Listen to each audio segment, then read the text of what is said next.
All right, today we're jumping into a story that honestly feels like something out of a movie, but it is 100% real. We're talking about a legal fight that lasted a decade, and it all started with a single bizarre piece of paper, a court order that the court itself admitted it couldn't even create. Let's get into it. And this quote, man, it just perfectly captures the whole feeling here. It's that sensation of fighting a machine that isn't just broken, it's actively working against you. Imagine, that escalator is supposed to carry you up, but instead you're fighting it, step by agonizing step. That's the heart of this story. So yeah, let's start right there, with this idea of the broken escalator. It's such a powerful way to describe what it feels like to be trapped in a bureaucracy that's become so twisted and actually hurts the very people it's supposed to be helping. In this image, it just says it all, right? The system isn't just complicated, it's literally tripping over its own feet. It's a maze of red tape where following the process becomes more important than finding justice, and the rules end up creating total chaos. Okay, now let's get right to the core of this whole mess. We're going to look at the one single document that is the smoking gun, the piece of evidence that shows the entire system was built on a flaw. This one entry turns a simple case into a decade of absolute madness. So check out this timeline, because this is where things get wild. On June 10, 2015, the court's own official record says clear as day, unable to enter support orders. That's a direct quote. But then, for the next 2,548 days, money was collected anyway. And then, get this, in 2022, a new entry just appears, trying to backfill the legal reason that never existed in the first place. And that brings us to a really important legal idea, void ab initio. It's Latin for void from the beginning. This doesn't mean the order was just wrong and you had to appeal it. No, it means the order legally never ever existed. The state's own record proved it.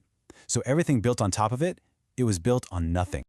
So how do we know that 2022 entry was basically a phantom? Well, a systems engineer decided to look under the hood, and what he found was that its digital guts, its metadata, were totally empty. It was missing the 4 key fields that are like a digital signature, proving a judge or someone authorized actually created it. They were all marked NA. No author, no filing party, no trail. It was a ghost in the machine. You know, this isn't just about some technical glitch or a legal debate. These failures had absolutely devastating, real-world consequences. So now we're going to shift from the phantom order to the very, very real human cost of trying to enforce it.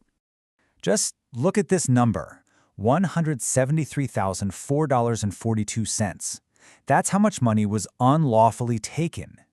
All of it collected based on an order that we know, from the court's own files, never legally existed. And taking that money had a direct, terrible result: 527 documented days of homelessness. This wasn't just a string of bad luck, it was a direct outcome of the state's actions. And maybe the most heartbreaking number of all, 20. 20 months of forced separation from his daughter, right after he had been her primary parent.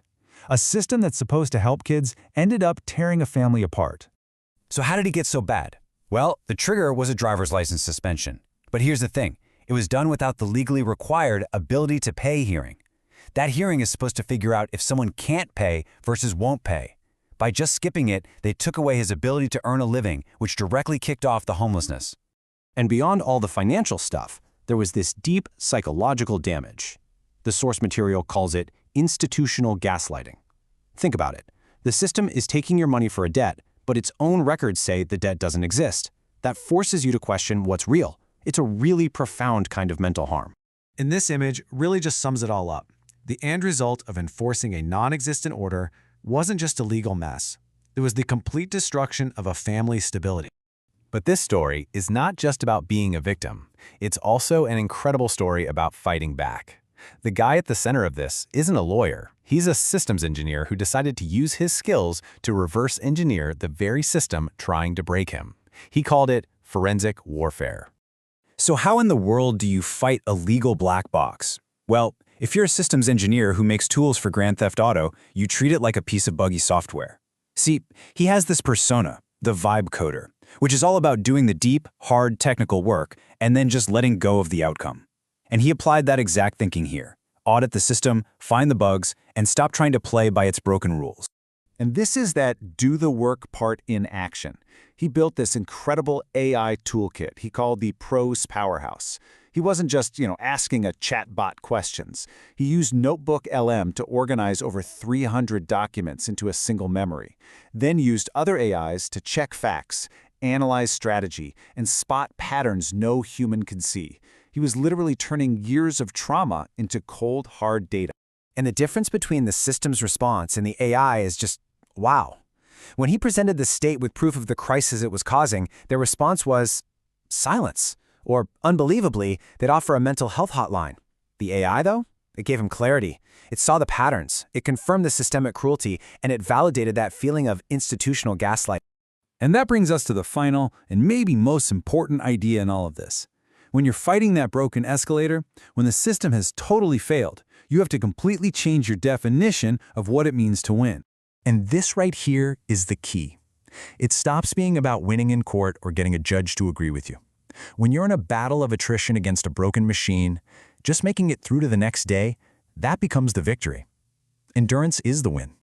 This idea goes right back to that vibe coder ethos we talked about. It's the second part of the equation. You do the incredibly hard work, the forensic warfare, and then you let go. You have to detach from the system's broken idea of what success looks like. The real victory isn't fixing the machine, it's surviving the climb. So we'll leave you with this question, because it really gets to the heart of the whole thing. The AI could look at the data and see systemic cruelty, but the humans in charge, looking at that exact same data, just kept going. And it really makes you wonder, if a machine can recognize injustice, what's it going to take for people to do the same?